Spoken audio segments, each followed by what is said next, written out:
Hey Saddleback family, great to be with you today. Okay, so I don't love change. I wish I was one of those people who loved it.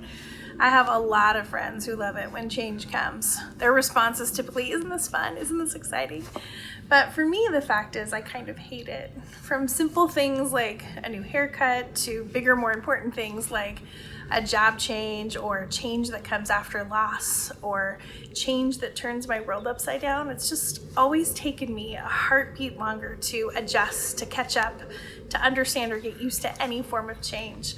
I think it's because with each change that life brings, attached to it are unknowns, uncertainties, new circumstances, or newness in a number of areas altogether. And that's what rattles me a bit. So when change is coming my way or I'm headed into the unknown of a new season, there's a passage that I come back to over and over again for reassurance, reminders of God's presence and power and faithfulness when things are about to turn upside down. The passage is in Deuteronomy and it's found in the life of Joshua. I want to share Deuteronomy 31, 7-8 in hopes that it will be an encouragement to you in the midst of whatever we're in. So just a little backstory before we jump in. Moses had been leading the Israelites for 40 years towards God's promised land for them, but he wasn't actually the one who was going to lead them in. The baton of leadership was being passed to Joshua. Now, picture this for a second. Moses, had been leading. He's the only leader Joshua and the Israelites have known, and now Joshua was being chosen to step in, to take over. Can you imagine being Joshua? One day you're walking toward the promised land, following Moses, you're comfortable, you knew what was going on, and then you're told he's stepping aside and it's time for you to step up. A change was coming. He was about to go from follower to leader. So this is where we pick up in Deuteronomy 31. Verse 7 says this, Then Moses called for Joshua, and as all Israel watched, he said to him, Be strong and courageous, for you will lead these people into the land that the Lord swore to their ancestors he would give them. You are the one who will divide it among them as their grants of land. Do not be afraid or discouraged, for the Lord will personally go ahead of you. He will be with you. He will neither fail you nor abandon you.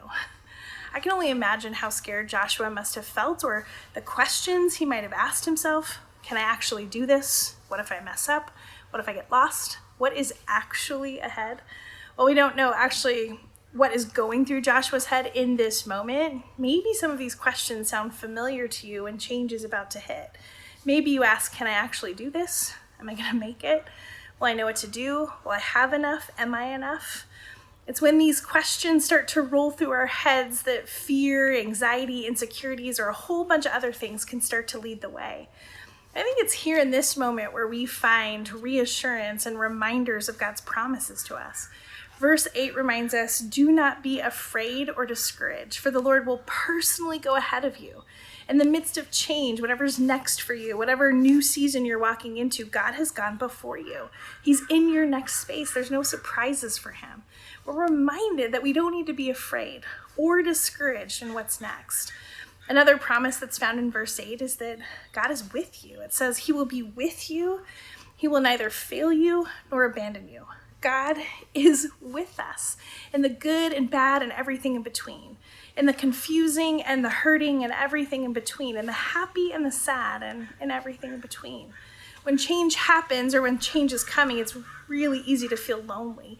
It's easy to feel as if no one else knows how we feel or that no one's with us in our hardest moments. But God promises us that he will be with us. He will never fail us.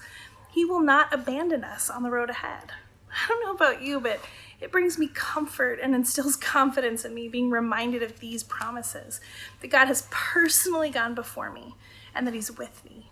And it's when we lean into these promises that I believe it's possible for us to find joy in the midst of change, to find peace in what's next, and to feel confident to walk in tomorrow, even if change isn't your favorite thing. Would you pray with me?